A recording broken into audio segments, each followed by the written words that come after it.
Radiofonía, un programa de radio de psicoanálisis. Radiofonía y psicoanálisis, ambos hechos de palabras, confluyen aquí. Entrevistas con especialistas y charlas con oyentes.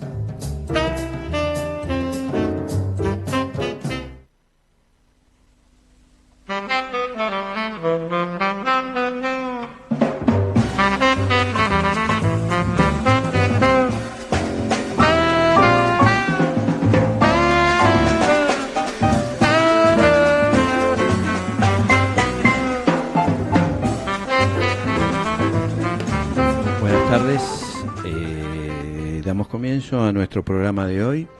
Hoy tenemos como invitada a Cintia Eva Segwach y vamos a hablar sobre pasajes, pubertad y fin de la infancia. Me acompaña en esta mesa de trabajo Marta del Cito. ¿Qué tal? ¿Cómo te va, Marta? Hola, buenas tardes nuevamente, radiofónicos. Y bueno, y nuestra invitada, Cintia. ¿Cómo te va, Cintia? ¿Qué tal? ¿Cómo están? Bien, bien, muy bien. Gracias por la invitación.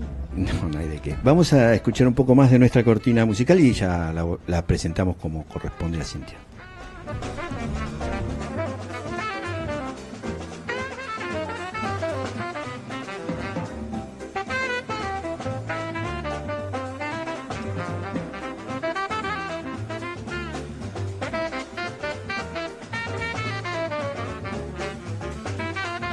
Bueno, aquí estamos. Marta, ¿tenés ahí como para contarles a nuestro público quién es Cintia?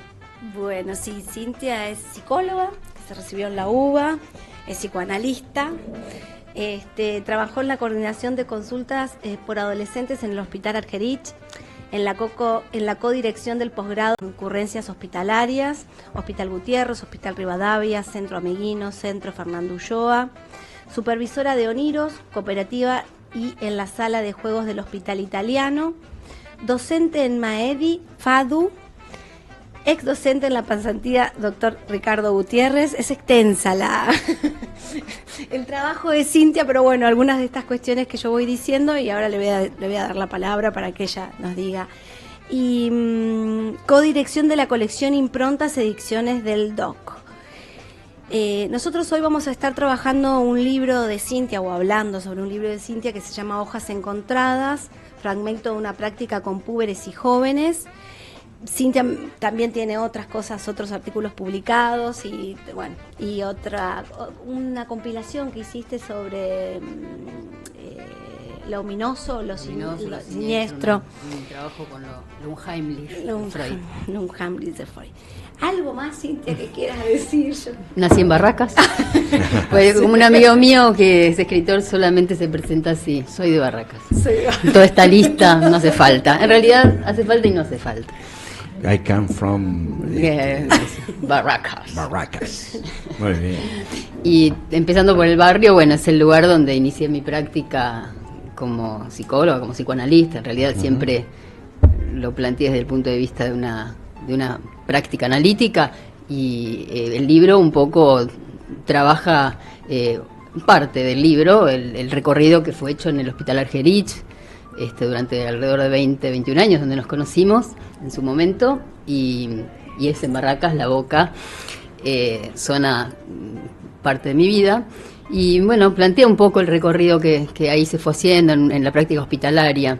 Vos dijiste que soy supervisora en diferentes servicios, espacios hospitalarios, que es una de las tareas que en este momento más me compromete en términos institucionales. Me importa mucho ubicar los asuntos, los obstáculos, las dificultades y las expectativas y la formación de los primeros tiempos de los analistas en los hospitales. Entonces, por eso que bueno, estoy supervisando en distintos lugares de la ciudad. ¿Qué pensás que aporta ese trabajo? O sea, porque uno dice, bueno, alguien se forma, trabaja tantos años en un hospital y después, bueno, pasa a una actividad privada. Ese es como el circuito más convencional, digamos. Y vos decís, haces hincapié, y me parece que, y además tu práctica así lo dice también, esto de estar tanto en los hospitales. Cintia, ¿vos qué pensás? Bueno, con los que se están formando, con los que están en sus inicios, nosotros nos conocimos así, yo en mis inicios, Pero, ¿por qué, Cintia? Digamos, si tuvieses que decir qué es lo que te parece que más... En principio es un camino personal, singular. Cada quien puede, no sé, empezar a formarse como se encuentre, ¿no? Encuentre sus caminos. Para mí era esencial trabajar en el campo hospitalario. Desde que me recibí sabía que quería estar en un lugar como, en la práctica, como dice Ulloa, de la numerosidad, ¿no? Intentar atender en lugares no habituales. Y en relación a esto que vos decís, no sé si pienso que primero se trabaja en un hospital y después en forma privada. No lo planteo de ese modo, si bien hay un recorrido que puede ser habitual. Me parece que la posición del analista está en un lugar y en otro con las mismas coordenadas. La diferencia es que el terreno institucional, por supuesto, trae sus marcas, sus asuntos, el malestar en la cultura de cada hospital y de cada momento histórico. O sea que no ves tanta diferencia de la práctica clínica hospitalaria y la de consultorio. Es todo, ¿no?, una discusión si hay psicoanálisis en el hospital o no. Yo planteo que, por supuesto, que hay una posición analítica en el marco del hospital y que de hecho no es lo mismo porque hay límites que quizás en el consultorio privado no los hay, claro. y al mismo tiempo hay muchas posibilidades que en el consultorio privado no se pueden escuchar. Entonces el asunto es la posición que se tiene con respecto a la escucha. No veo una diferencia, si no habría como una doble moral: escucho de una manera en un lugar y escucho... Sí, yo pensaba en esto que habías dicho, que habías rescatado, ¿no?, de Ulloa, de la numerosidad, digamos, también como una característica de lo que es la práctica en instituciones, porque es decir, al consultorio a uno le llega derivaciones, bueno, puede ser que trabaje con obras sociales, digo, que trabaje con prepagas y tenga un espectro de derivaciones, pero digo, en general es una derivación que tiene que ver con la transferencia y con el acotamiento a la transferencia, y en las instituciones también, pero es mucho también la transferencia a la institución, digamos, ¿no? O sea que lo de la numerosidad es interesante también, digamos, sí, ¿no?, en relación a la clínica. Sí, y estar como ahí también, ¿no?, tomando un poco yo, sobreviene ahora estar como analista ahí a la escucha de lo que ocurre entre el campo de lo singular y lo colectivo. Claro. Puede, la mayor parte de las veces, por supuesto, que el campo transferencial inicia a partir de un interés por ser escuchado en esa institución. Nosotros ofrecemos algo que va produciéndose como camino hacia la transferencia con ese que está ahí, pero las dimensiones se entrecruzan no tan linealmente ni tan en relación al quehacer del analista. Exacto, y el valor de pensar las cuestiones de lo colectivo en el campo del psicoanálisis en términos de la escucha a la singularidad, o sea, más allá de los avatares que aparecen dentro del hospital, porque por ejemplo yo trabajé bastante en interconsultas, lo cual implicaba estar, y ahí vos conocés el trabajo, caminando los pasillos del hospital, estando en escenarios no típicos para nosotros, o sea, extranjeros a nuestra práctica habitual, como por ejemplo el servicio de neonatología, donde... En esos años estaba el otro día trataba de pensar y no me podía acordar, ¿estaba iniciándose el trabajo de la interconsulta ahí cuando yo estaba? ¿O ya no la interconsulta como inicio, eso ya estaba, la interconsulta para adultos o para todo el hospital. Lo que se inauguró, por lo menos con mi cargo en ese momento, fue la interconsulta ya estaba y había interconsulta en pediatría. Con mi cargo es el trabajo en las salas de obstetricia y de neonatología. Se inaugura la posibilidad de plantear redes de trabajo entre diferentes profesionales, médicos, asistentes sociales y nosotros, que puedan armar alguna red de enlace para pensar la práctica en estas salas. Eso se inaugura en ese momento. Pero la experiencia hecha carne ahí con eso, te digo que como fueron momentos de inicios y de pasajes fuertes para nosotros. Claro, pero esto que vos decís, para mí sí, ahí hay una apuesta a la transmisión del psicoanálisis que me interesa, ¿no? Lo que le ocurre a cada quien en esa práctica. Hay gente que puede comprometerse de una manera o de otra, pero me parece que es un lugar de transmisión de la práctica analítica para lo que sea. Sí. Bueno, y hoy estábamos acá, estuvimos hablando un poco con Cintia de qué íbamos a hablar. El libro, bueno, obviamente que lo recomiendo, lo súper recomiendo, es muy clínico. Yo le decía a Cintia recién en el bar que uno se encuentra con lo que ella escribe y y además de algo de transmisión, que todo libro tiene, digamos, me parece que es muy importante el lugar de la producción del lector, ¿no? Que uno se encontraba ahí con algo que estaba dicho por vos, con algo que estaba transmitido, con algo que bueno, en donde se ve el recorrido, la experiencia clínica, pero también con la posibilidad de uno poder meter su bocado, digamos, su cuchara, no sé, algo así se me armaba. Y el libro tiene muchos capítulos, es muy interesante, y a mí me había llamado la atención, y bueno, me había generado mucha ansiedad invitarte y que vengas, porque cuando leí el libro quería hablar de muchos temas y decía cómo vamos a hacer, y después algo se resolvió en mi cabeza que digo, bueno, puedo seguir invitando a Cintia, bueno. Así que vamos a... Entonces pude elegir que nos hables un poquito del final o finales de infancia, de ese periodo, y bueno, y después algo del inicio de la pubertad y lo ingenuo, que también me interesa mucho, que ahí está más o menos por ahí. Me interesa que me parece que a los oyentes les va a servir mucho, bueno, a los que trabajan con niños, pero a los que trabajamos con adultos también. Me parece que yo soy de la idea de que si uno puede escuchar algo de la infancia, es como que el trabajo con los pacientes adultos también se enriquece y es mejor. Así que, bueno, te cedo la palabra. Bueno, no, gracias por lo primero que decías de que el lector no queda fuera.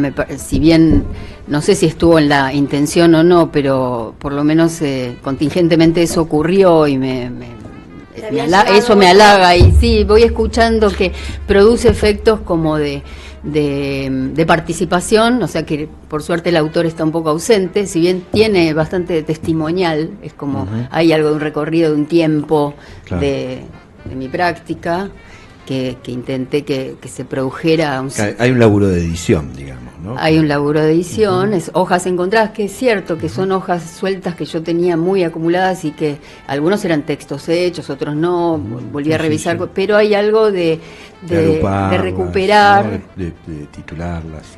De titularlas, recuperarlas, olvidarlas también, ¿no? El efecto del olvido, el efecto ficcional de esa escritura.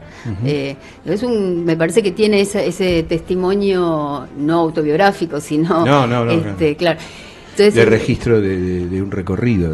De registro de un recorrido, exactamente. Por eso tiene algo me parece lo que me vuelve es el valor de acompañamiento, que acompaña especialmente en esos primeros tiempos, no solo, donde son muy conmovedoras las primeras experiencias de la práctica, y después también, pero claro, me parece que algo de eso produce, y después, bueno, para mí fue importante poder hacerlo.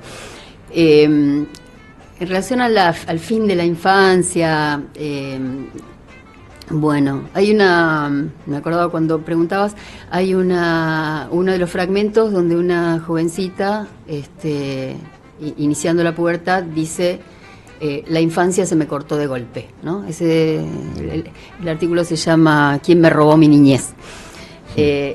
La infancia se me cortó de golpe, lo cual implicó para ella, por supuesto, un acontecimiento muy conmovedor y complejo, como la muerte de un ser querido muy cercano, que para su discurso, lo que decía, además de su dolor, implicó que cabalgó en el apuro de que se le concluyó, o algo claro, apurado para ella, se le concluyó su infancia en ese acontecimiento.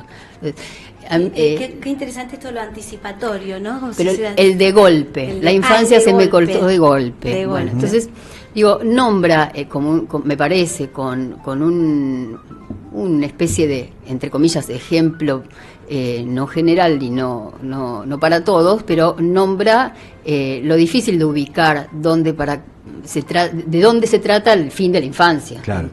Sabemos, por supuesto, que hay culturas que lo producen como rito de pasaje. Sí, pensaba cuando decías esto, ¿no? Digo, pensaba en el lugar del analista, de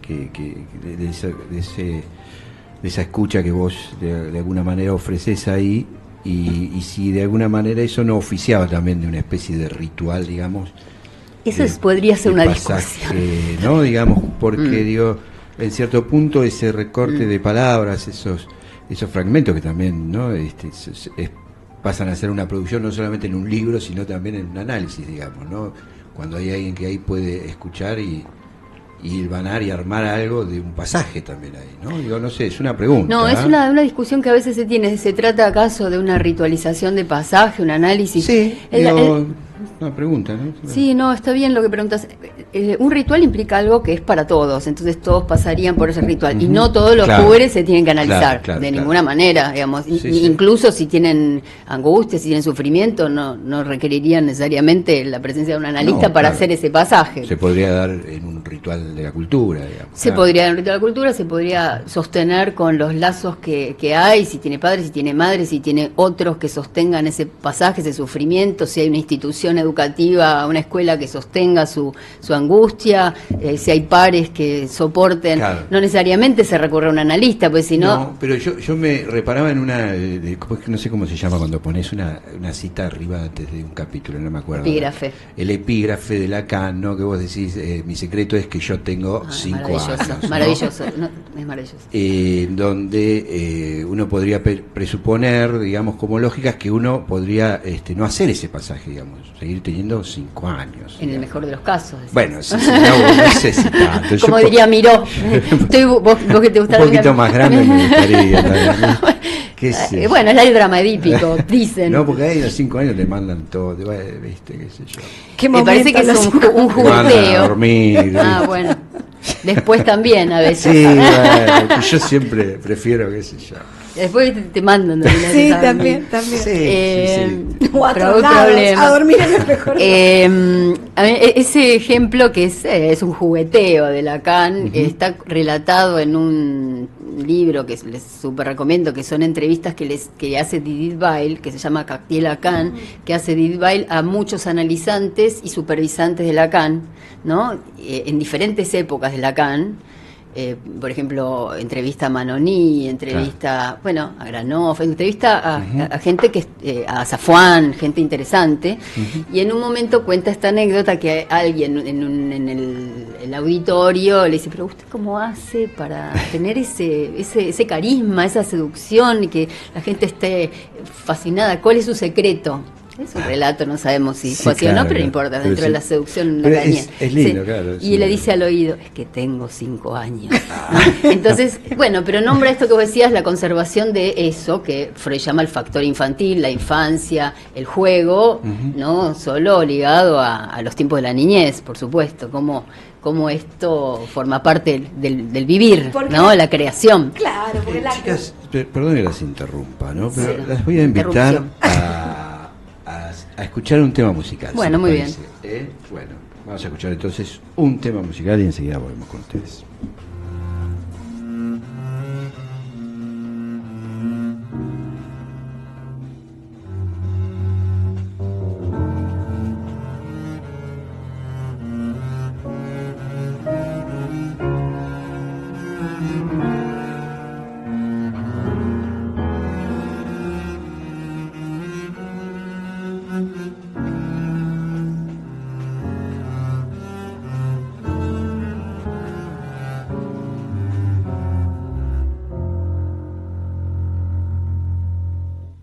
Turbio fondeadero donde van a recalar barcos que en el muelle para siempre han de quedar, sombras que se alargan en la noche del dolor, náufragos del mundo que han perdido el corazón.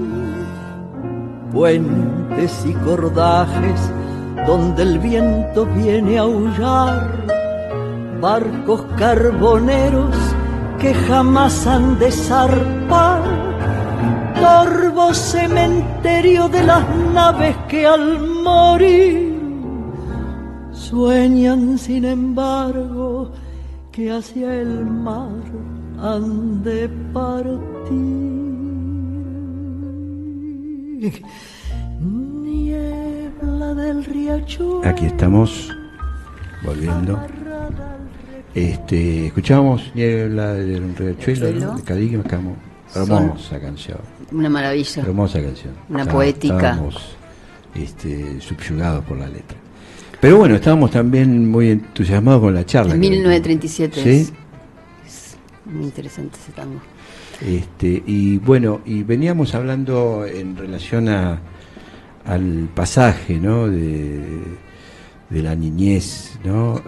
A la adolescencia, digamos, ¿no? Cómo de alguna manera ahí se produce, bueno, ¿qué se produce? Por ahí claro. Sería la pregunta, ¿no? ¿Qué es lo que se produce, digamos, ¿no? En ese acontecimiento, ¿no? Sí, no, está bien nombrado como pasaje, por eso les decía antes que, bueno, algunas culturas lo tienen como más establecido, como rito, y no es nuestro caso, si bien hay pequeños ritos y algunos muy perdidos también, ¿no? Pero, entonces, ¿cómo pensarlo psicoanalíticamente, ese tiempo en términos de algo más estructural y al mismo tiempo en términos de la singularidad de cada quien? ¿Vos ubicabas algo del sueño ahí en lo que escribiste? Bueno, hay este artículo que se llama Finaliniciación, una especie de pseudo neologismo o de una semiverdad, porque me parece que ubica el inicio de la pubertad en algo que enlaza a la iniciación sexual, ¿no? La iniciación sexual nombra que allí no hay un niño, en principio. Entonces, me parece que eso es uno de los lugares donde podría pensarse algo de la ubicación del fin de la infancia. Pero, en términos singulares, es del orden del relato, en el sentido de cada quien podrá decir pospuberalmente dónde ubica el final de su infancia en algunos acontecimientos, y por supuesto no es de una vez ni para siempre, de una vez y para siempre, digamos, requiere como ciertas marcas de repetición. O sea, que requiere pensarse en la pubertad o en la pospubertad, ¿decís algo de ese pasaje? Me parece que solo podríamos nombrar el fin de la infancia a partir de ya no estar ahí, por eso en la pubertad se puede decir algo de lo que para cada quien, o pospuberalmente, o cualquier analizante llamado adulto, podría ubicar en algunos lugares, acontecimientos de su vida, donde encuentra que finalizó zonas de su infancia, porque la infancia es amplia, digamos, tiene lugares y no diferentes. Finaliza de una vez y para siempre. Me parece que no, pero sí es cierto que puja algo con el advenimiento de la pubertad, tal como Freud y todos los autores lo nombran así, que implica que el cuerpo va sufriendo sus transformaciones. Eso es inexorable. Uh-huh. Eso empuja alguna interrogación que le hace a ese joven respecto de real, ¿no? Hay algo que es cuerpo real, inevitable, y la reproducción sexuada, por supuesto, hay algo que ahí marca una diferencia respecto de la infancia. Claro, ¿no? De hecho viene a romper, si eso puja, ¿no? Ese cuerpo que puja viene a romper con el cuerpo infantil, ¿no? Digamos, ¿no? Que se da, qué sé yo, a veces, ¿no? Se ve en el movimiento, a veces, ¿no? De los púberes, ¿no? Que te das cuenta que se les complica, digamos, ¿no? Algo del orden, de lo postural o de... la llamada metamorfosis. ¿no? Claro, esto de... No, te iba a preguntar esto de que uno, digamos, una forma de no sé si es una forma de pensarlo, pero se me complica pensar qué viene primero, ¿no? Como decir, bueno, si es el empuje del cuerpo, porque uno a veces hay situaciones en donde hay niños que son muy aniñados, por ejemplo, que aunque esté el empuje del cuerpo, no tienen noticia, digamos, no hay una tramitación psíquica de eso, claro. O si con algunos significantes o algunas si con el cuerpo basta, escenas, ¿no? Exacto, veces, claro. ¿no? La cosa esta de Lacan apunta a eso, que uno podría tener 5 años, digamos. ¿No? Exacto, no, por supuesto que con el cuerpo, incluso con el cuerpo ligado a la pulsión y al cuerpo hecho de palabras, o lo que empuja de las transformaciones inexorables por las que el cuerpo atraviesa en diferentes momentos de la vida, pero en la pubertad es como hay una novedad.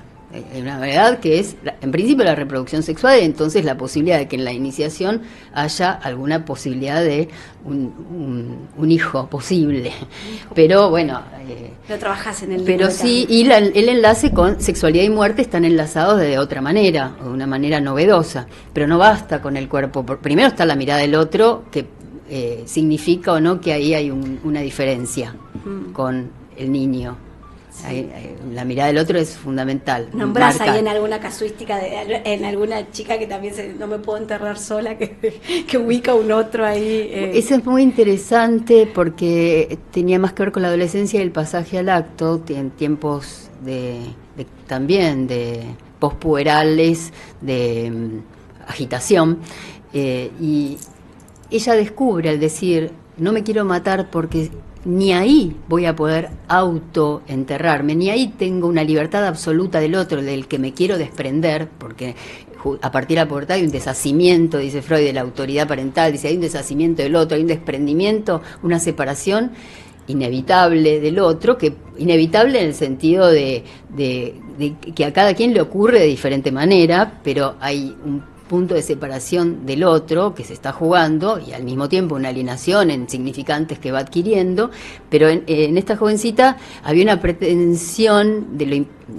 puntos imposibles, pero era desprenderse absolutamente del otro como fantasía, un fantasma que fue constituyéndose en el análisis como fantasía.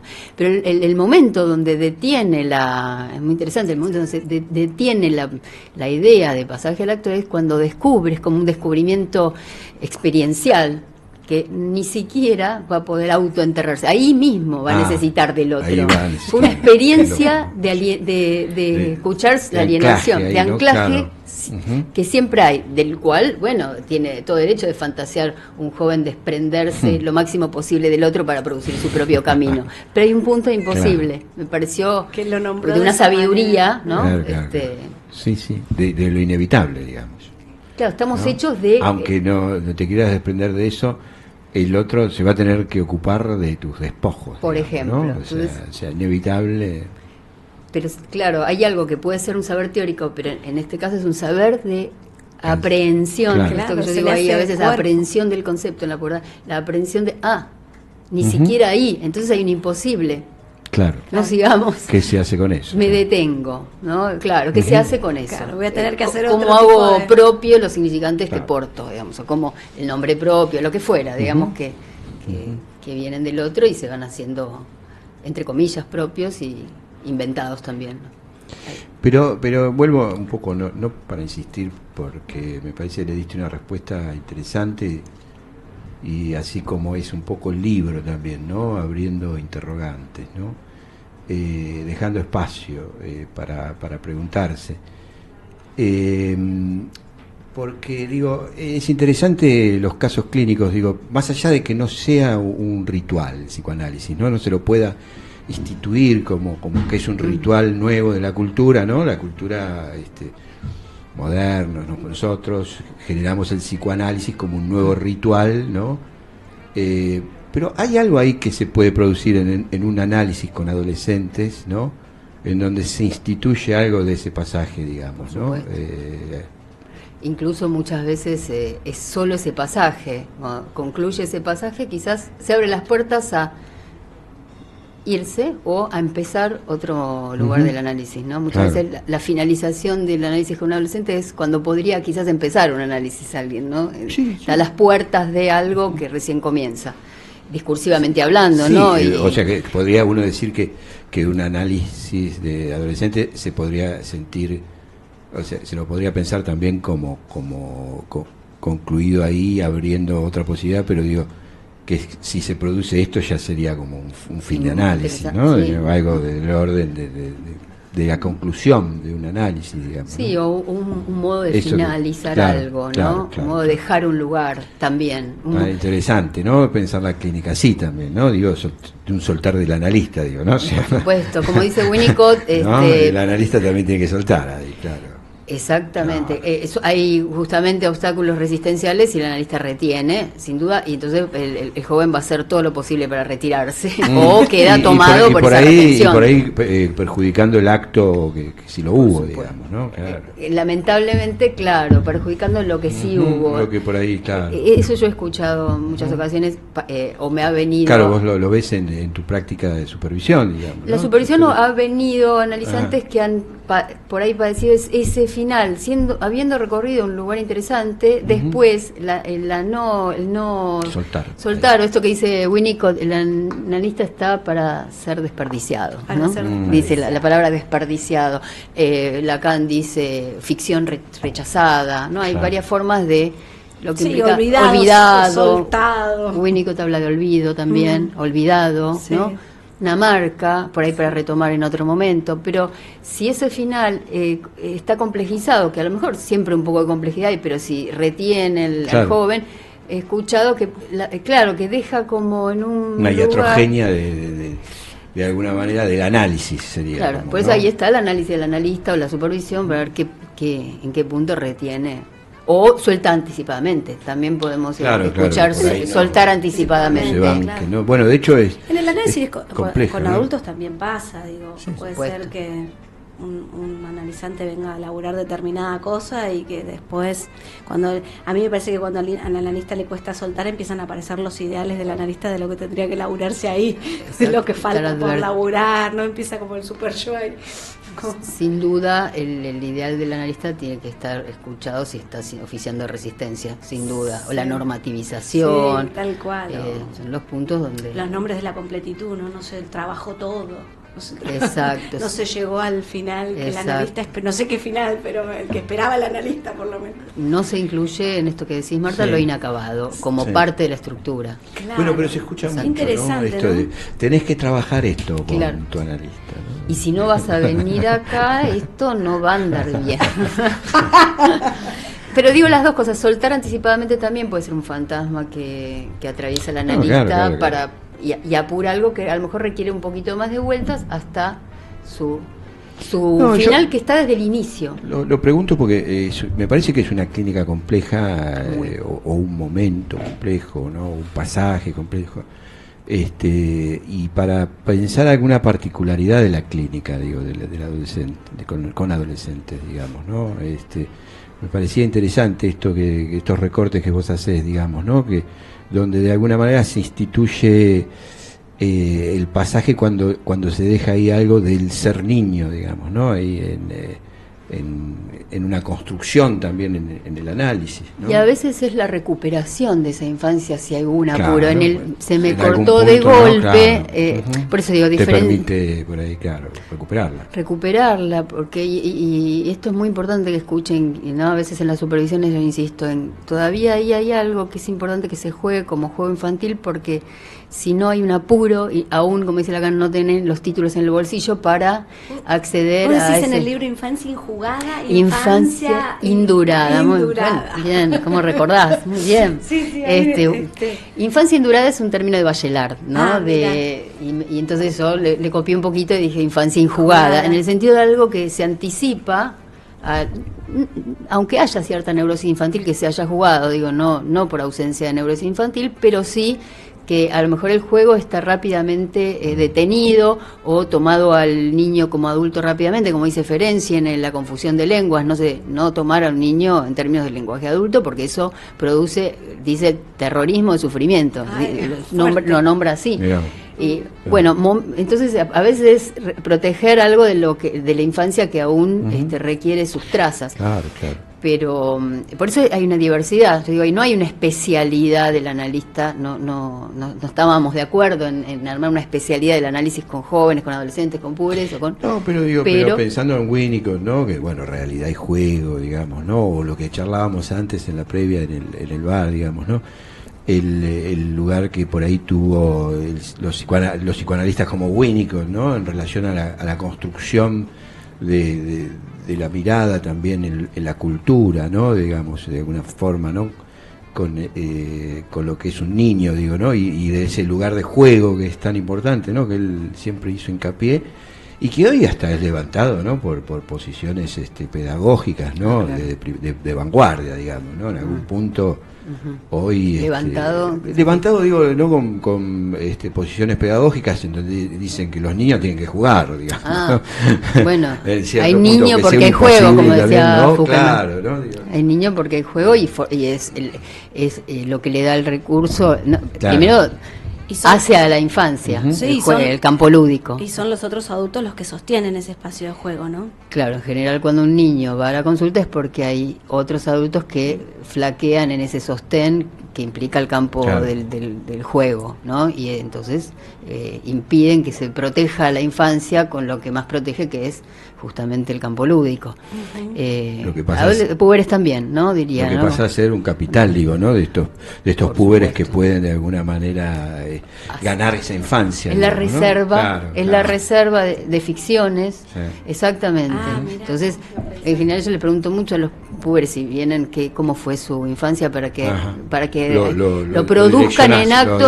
lo pones Sí, a es una pensar. pregunta que Qué bueno, me la- importa. claro, ¿Qué es juegos interesante. más recuerdan? Una pregunta clínica. Es una pregunta clínica.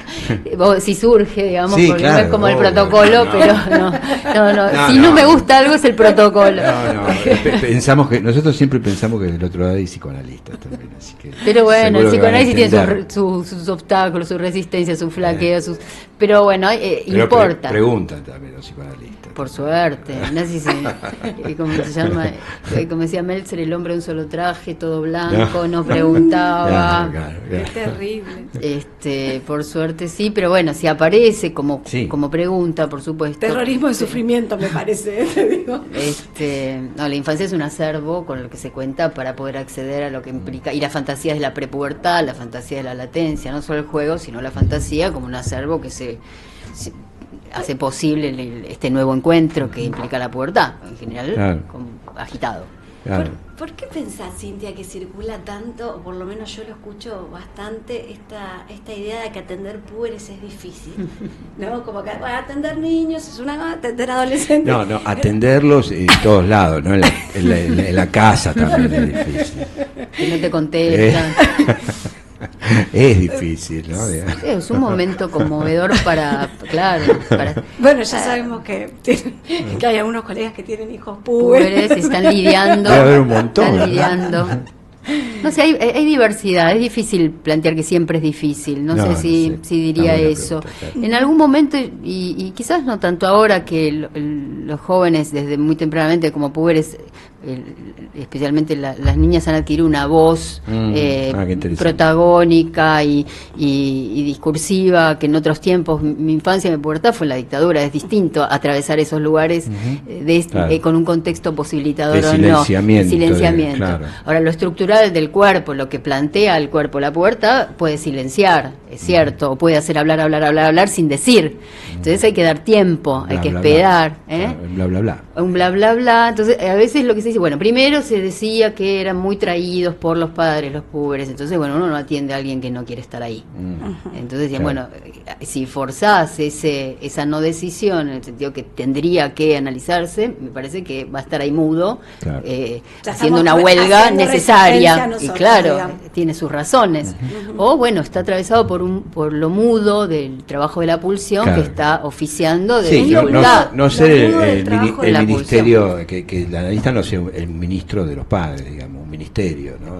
Claro. Una sucursal. Claro, viste, aquí se reciben las quejas, viste. Trato de encarrilar Claro, vamos a hablar de las Acá somos paritarias. ¿Eh? y bueno, hay una cierta Reclamos, complicidad. la ventanilla de reclamos, que no seamos la ventanilla. ¿Qué quieren que haga con este niño? Bueno, claro, entonces eso es fundamental. Pero entonces parte de este silencio es lo mudo del trabajo de la pulsión, podríamos decir. Podríamos nombrar algo más estructural ahí, o Bueno, no quiero, una yo no singularidad. quiero estar acá, también podría ser. Por eso es ubicar de qué Claro. silencio se trata, Como un acto de rebeldía. digamos, como un, ¿no? claro, un Punto. acto de decisión, ¿sí? de subjeti- toma de posición. De toma de posición, subjetivizarse de alguna Exactamente. manera frente a este que me ponen acá, Ay. el ministro. y quieren que este síntoma con el que me protejo Claro. de algo, del goce del otro, Sí, se sí. me vaya. Sí, sí. Si yo me estoy protegiendo con este síntoma, el síntoma, Cierta habilidad hay que Estoy tener. armando digamos, algo ¿no? Exacto. de mi En ese subjetividad, sentido. ¿no? salvo que uno escuche un sufrimiento excesivo y bueno, ir viendo, se puede trabajar con los padres, trabajar con el pibe, si no hay una decisión, se puede ir viendo en cada situación qué dispositivo, qué Claro. va ocurriendo. Pero en principio escuchar. Plantea un escollo que por ahí en el adulto no se le Aparentemente. presupone, digamos, claro, ¿no? Aparentemente. Claro. Al Que está adulto porque también. quiere ahí. Al Claro. adulto también lo mandan, Claro, sí. recibimos llamados. Sí, lo Como manda la analista. señora. Decía. Bueno, Así, a veces es así. Me parece que si el pibe escucha, o la niña, la jovencita que viene escucha que no se lo va a atender si no quiere estar ahí, puede abrir una puerta. ay, qué Ahí interesante ahí eso. puede empezar algo a Como lo que mejor. es la primera decisión, ¿no? La Claro. primera elección. Si se escucha escuchado en Mm, ese punto, claro. a lo mejor se abre un lugar. Ujú. Y por supuesto, la no complicidad no quiere decir no entender que hay un sufrimiento de los padres que es legítimo, a ver de qué se trata. No, claro, una cosa no invalida a la otra. digamos. Obviamente. Bien, te invito a escuchar otro tema musical, ¿te Vamos, parece? ¿cómo no? Bueno, vamos con nuestro segundo tema musical y ahora volvemos.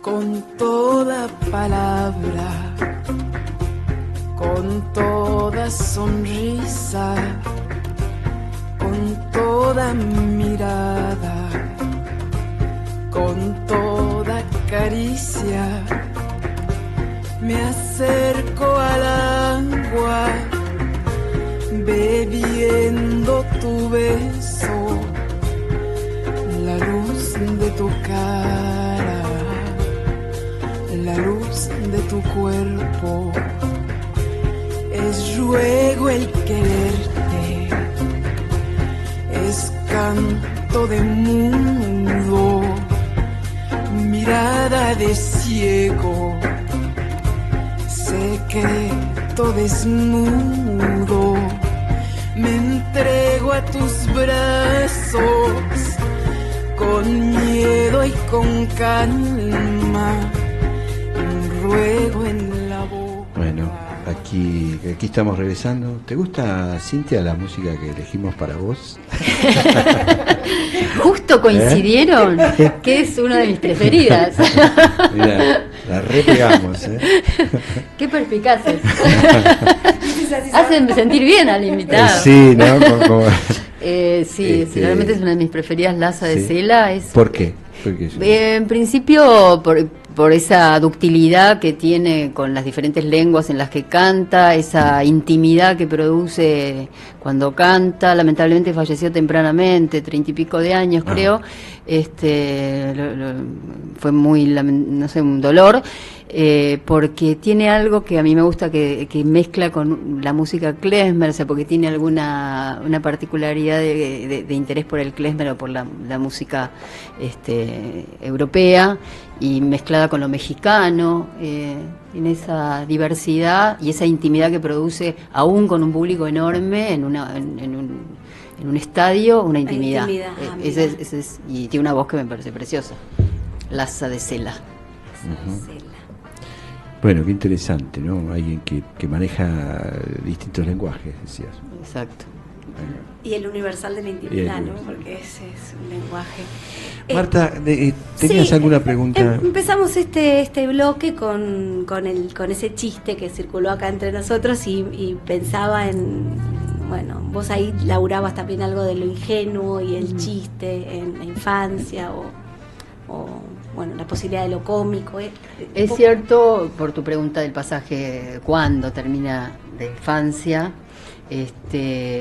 Como que habría nombres de momentos donde algo podría nombrarse como caída de la infancia hacia la amnesia, ¿no? O hacia un antes y un después. O marcar, claro, un que antes. marca un antes, o sea, un acontecimiento que marcaría un antes y un después, en algunas ocasiones del recorrido, y que retorna a la manera diversa, ¿no?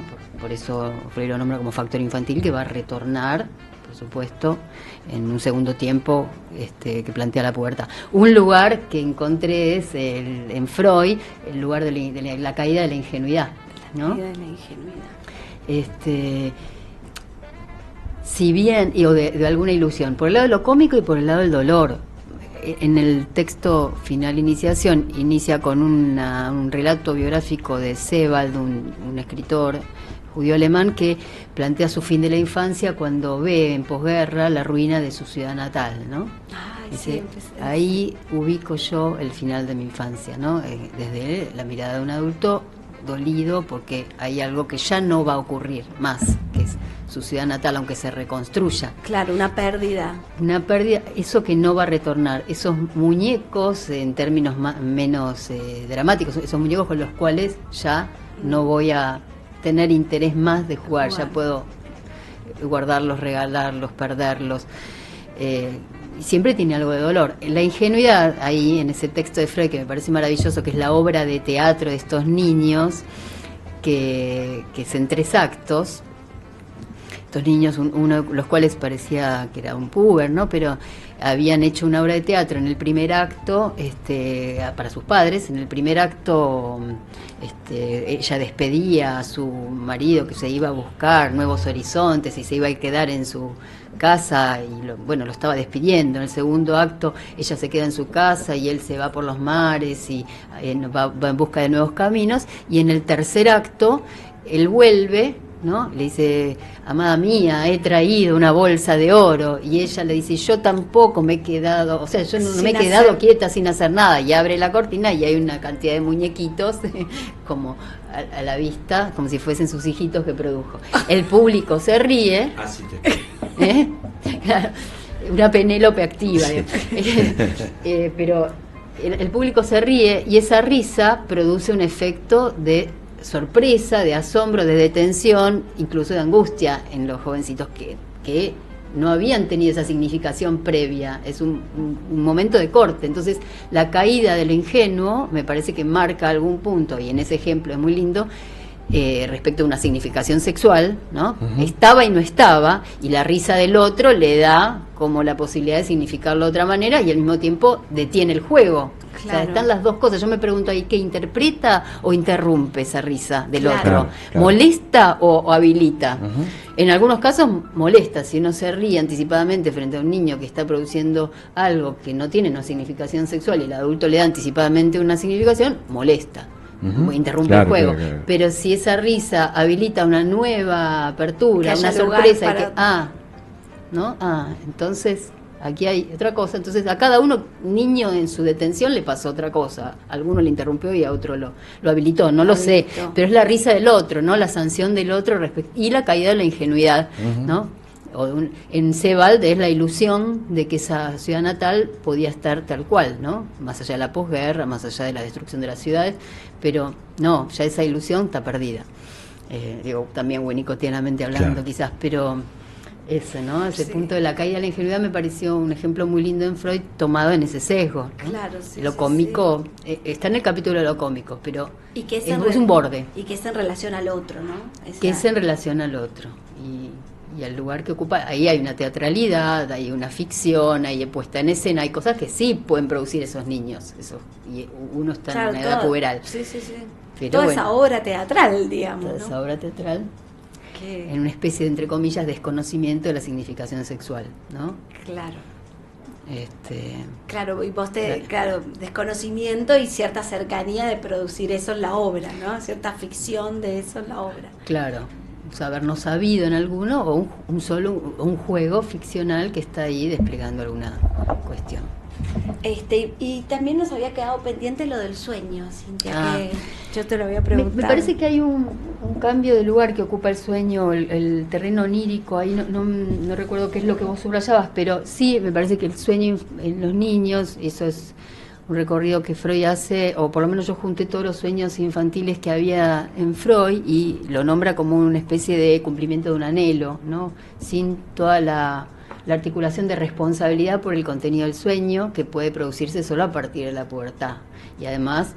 ¿Eso ya lo ubica Freud? ¿Sí? Freud dice responsabilidad moral por el contenido de los sueños, pero no en la infancia. No en la infancia. Los sueñitos que recorre Freud son muy interesantes porque todos están ligados, en principio, a una producción de cumplimiento de algún anhelo respecto de una escena con una grande que le dice no a algo. O lo frustración, privación, o castración en términos freudianos, en el sentido de algo de lo cual incluye de alguna manera alguna falta, alguna ausencia, alguna postergación, algún no. Y ahí a la noche siguiente el niño sueña. En todos los sueños que yo por lo menos encontré en Freud, y además, bueno, pueden ser más elaborados quizás en nuestros niños analizantes que esos que están en Freud, como el más ejemplar es el de Ana Freud, ¿no? Que hace la dieta y después se cuenta en la serie frambuesa, fresas, y su nombre propio. Más allá de eso, me parece que la cuestión de la posibilidad de dar cuenta de algo respecto de esos sueños es a partir de dar cuenta que si hay responsabilidad moral por el contenido de los sueños, como dice Freud, es a partir de la pubertad, no antes. Antes es una producción onírica que responde a algún vacío, ¿no? Con alguna producción personal, como es el sueño, que depende de que el otro le dé un valor también a ese sueño. Si un niñito te viene y te cuenta un sueño y dice, bueno, está bien, eso es en el sueño, y no le da un valor de regalo, de texto, de invención, de creación, no constituye ahí la ficción protectora, ¿no? Que implica el sueño. Pensaba mientras nos contabas esto, en tu rol, que digo que o sea, te escucho con pasión hablar de esto, y también sostenés una práctica institucional, digamos, ¿no? En instituciones, ¿no? Y pensaba, Cintia, en relación a esto, ¿no? De qué particularidad encontrás, digamos, ¿no? Desde este lugar, digamos, ¿no? De la supervisión, y capaz que, viste, lo haces coincidir, digamos, ¿no? La cuestión del laburo en la si se puede llamar así, la especialidad del laburo con adolescentes, y esta cuestión que tiene que ver con la formación de analistas, o bueno, de alguna manera con ese laburo que es el terreno de la supervisión. Sí. ¿Con qué te sueles encontrar, digamos, en relación a esto? Porque vos estás a entender la importancia que tiene, digamos, la escucha que uno pone, digamos, ¿no? En el laburo de esto, digo, ¿no? ¿Qué encontrás en los profesionales que supervisás, digamos? ¿Hay algo, una cosa que te parece? Y por ahí, al ir despejando, bueno, a ver, estoy supervisando en distintos lugares que tienen diversas formas o diversas prácticas, en una sala de juego en dos hospitales, en sala de internación en otro hospital, ¿no? Donde transmiten la difícil clínica de adolescentes internados, y el lugar complejo para alguien que está especialmente en los comienzos, y después también de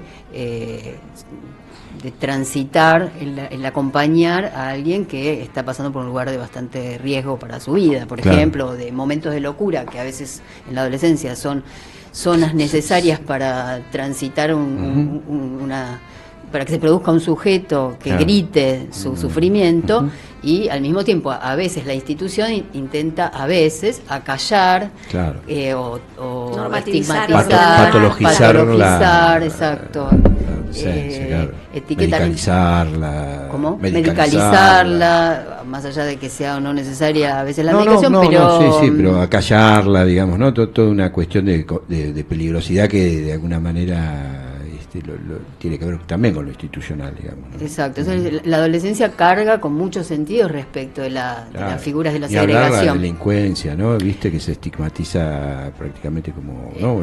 No leída como un efecto de un desamparo, por ejemplo, ¿no? Podría ser la hostilidad, y esto está en Freud, la hostilidad como efecto del desamparo. Entonces, claro, estigmatiza y no ubica ahí que hay una producción de un sujeto aún en circunstancias extremas. Entonces ahí hay una moral. Escucho o intento ayudar a escuchar, a que los analistas sostengan de alguna manera el valor de la escucha significante, de la escucha de la palabra, de la escucha de que el sufrimiento quizás está trayendo una salida, de alguna manera está intentando encontrar una salida, y por supuesto que es difícil la discusión con algunas posiciones más estigmatizadas de las instituciones. A veces más, a veces menos, depende de cada servicio, pero el protocolo que hablamos antes, la medicalización, las supuestas, para mi gusto, nuevas patologías que son bastante antiguas, muy descritas en Freud, por supuesto, que por eso yo te decía que un artículo se llama pánico de ataque en vez de ataque de pánico, en el sentido de que se trata de escuchar la agresividad que viene del otro. Entonces, eso, por supuesto, es pan de cada día, incluso en el lenguaje de quien supervisa. Claro. Dice, bueno, viene con problemáticas de la alimentación y no tiene adherencia al tratamiento. Por ejemplo, Claro. ¿no? Frases de quien supervisa. Digo, deja las hojas ahí y contame qué te pasó cuando lo escuchaste por primera vez. Las hojas. Contame, claro, deja las hojas, desencontralas y qué se te presentó cuando te acercaste ahí. Pero bueno, es un trabajo... Un trabajo que haces también con pasión.